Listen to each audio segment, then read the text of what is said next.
দীর্ঘদিন ধরে হকের চাকরির দাবিতে রাস্তায় বসেছিলেন, করছিলেন অনশনও, শান্তিপূর্ণ আন্দোলন করছিলেন। কিছুদিন আগে পর্যন্ত করুণাময়ীর বুকে ছিল এই চিত্র। তবে বৃহস্পতিবার থেকে আন্দোলনের উত্তাপ আরো বাড়ে। আন্দোলনকারীদের বিকাশ ভবন অভিযানকে ঘিরে নতুন করে উত্তেজনা তৈরি হয়।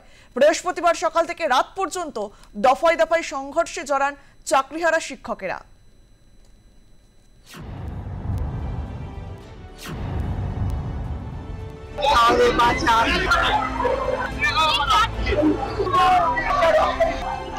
চাকরিহারা শিক্ষকদের অবস্থান বিক্ষোভে বৃহস্পতিবার সকাল থেকে উত্তপ্ত হয়ে উঠেছিল বিকাশ ভবন চত্বর।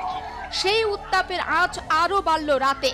পুলিশ গিয়ে বিক্ষোভকারীদের তুলতেই রণক্ষেত্রের পরিস্থিতি তৈরি হয়। পুলিশের সঙ্গে কার্যত সংঘর্ষ হয় বিক্ষোভকারীদের। টেনে হিঁচড়ে নিয়ে যাওয়া হয় শিক্ষকদের। এলোপাথারি লাঠিচার্জ করে পুলিশ। মাথা ফেটে রক্ত বের হতে থাকে বহু আন্দোলনকারীর।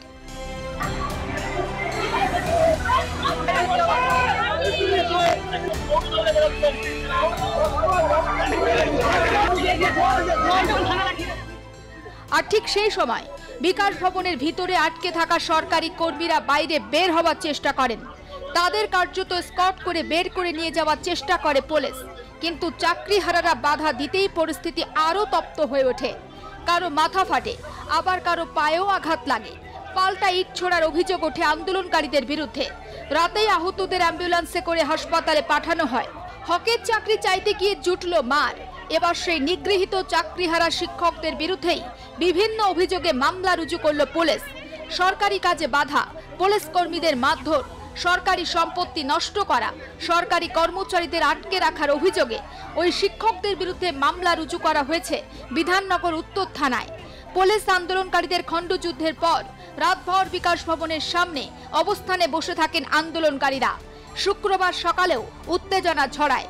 বিক্ষোভরত শিক্ষক শিক্ষাকর্মীরা বিকাশ ভবনের সামনের ব্যারিকেড ফেলে দেন।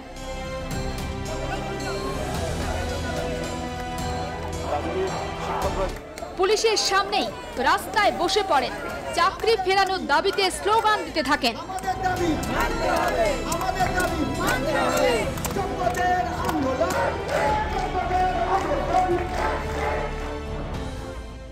সকাল থেকেই বিকাশ ভবনের সামনে মোতায়েন ছিল বিশাল পুলিশ বাহিনী।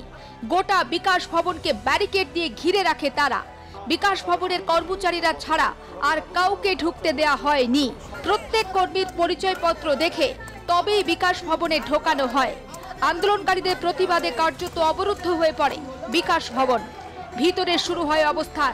চাকরি ফিরে না পাওয়া পর্যন্ত আন্দোলন চলবে বলে হুঁশিয়ারি আন্দোলনরত চাকরিহারা শিক্ষকদের।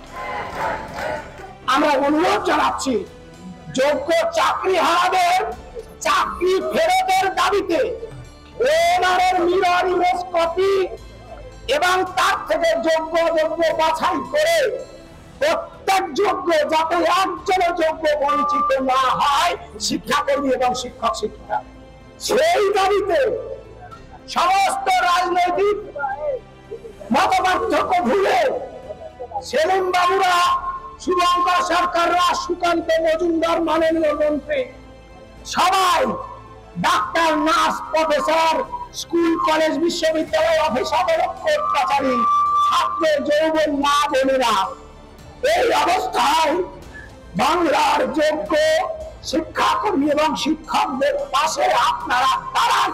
সামনে একটা র্যালি করছে ছোট, তুমি দেখতে পাচ্ছ সেই র্যালিতে কিন্তু যে সমস্ত শিক্ষকরা, চাকরিহারারা শিক্ষকরা, তারাই কিন্তু এই র্যালি করছেন। কিছুক্ষণ আগে জাতীয় সঙ্গীত করলেন তারা, এবং জাতীয় সঙ্গীত আমরা দেখতে পেলাম তারা এখানে দাঁড়িয়ে শিক্ষকরা যেমন করছেন, এবং গতকালের যে ঘটনা তারা তুলে ধরলেন, এবং গতকাল কিভাবে তাদের উপরে অত্যাচার হয়েছে, এবং সমস্ত কিছু নিয়েই কিন্তু তারা আজকে আবার ফের কথা নেমেছেন।